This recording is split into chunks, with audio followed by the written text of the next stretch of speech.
Idüllilises Maria-Fredi linnakeses hakkavad toimuma kummalised lood.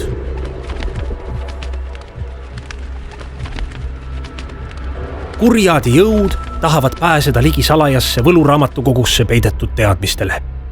Vennad Alrik ja Vigo on valitud kaitsma raamatukogu nende tumedate jõudude eest, mis püüavad haarata võimu.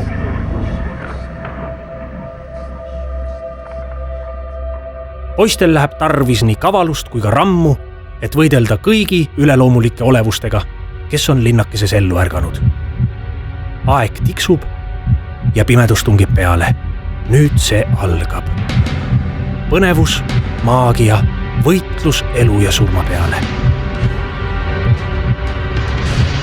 See on uus 10-osaline fantaasiarohkete seikluste ja haaravate illustratsioonidega lasteraamatusari Paks.